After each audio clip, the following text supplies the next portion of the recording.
আচ্ছা, মানিকের সাথে কথা বলে কি মনে হলো?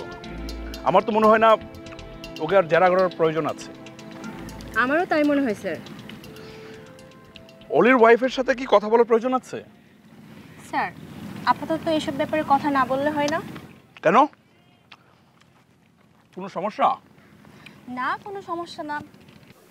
এখানে আসলাম আইসক্রিম খাবো আর আপনার সাথে গল্প করব। এখানেও আপনি অফিসের আলাপ শুরু করে দিয়েছেন। আচ্ছা, যাদের যেটা কাজ সে তো সেটা করবেই, তাই না?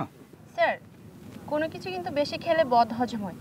আচ্ছা স্যার, এই জায়গাটা বেশ রোমান্টিক রোমান্টিক লাগছে না? স্ট্রেজ? এটা রোমান্টিক প্লেস? কই না তো, আমার কাছে তেমন মনে হচ্ছে না। একেবারেই কিছু না? না। খুব শীঘ্রই আপনার চোখের ডাক্তার দেখাতে হবে। চোখে ডাক্তার কেন? আপনি অনেক কিছুই চোখে দেখতে পান না, এই জন্য। এটা আপনার ভুল ধারণা। আমি সব কিছুই ঠিকঠাকভাবে দেখতে পাই। লক্ষণ তো সেটা বলে না স্যার। কেন? লক্ষণ কি বলে? আমার পোড়া কপালের লক্ষণ। আরে হে ম্যাডাম, আরে আইসক্রিমটা খেয়ে যান। আচ্ছা, এই কথাটা বলে উনি কি বোঝাতে চাইলেন?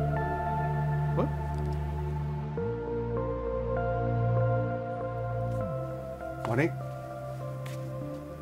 ছাদে একা একা দাঁড়িয়ে রাত্রে আপনার কথাই ভাবছি দুলা ভাই। কি বললা? আমাকে নিয়ে ভাবতেছিল তুমি?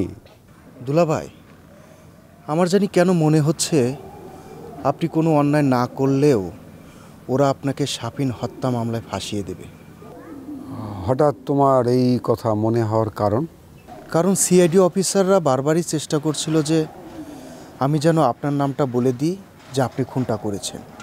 একটা বিষয়ে তোমার সাথে আমি একমত, এই ব্যাপারটা আমারও একবার মনে হয়েছিল।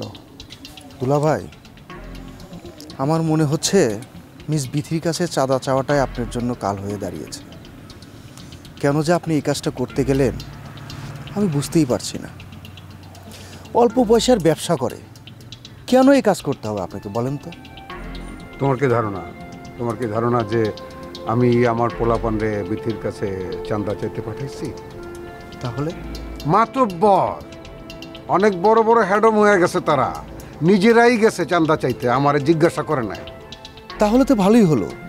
তাহলে আপনি সিআইডি অফিসারদের সব কিছু খুলে বলুন যে আপনি এই বিষয়ে কোনো কিছুই জানেন না, আপনি আপনার ছেলেদেরকে ওখানে চাঁদা চাইতে পাঠাননি, তাই তো হয়ে গেল। বিশ্বাস করবে? আমি যদি এখন এই কথা বলি তাহলে কি কেউ বিশ্বাস করবে? কেন বিশ্বাস করবে না? ওরা কারা? সাঙ্গপাঙ্গ কার? অলির। তারা যদি কোনো অন্যায় করে বর্তায় কার উপরে? অলির উপরে।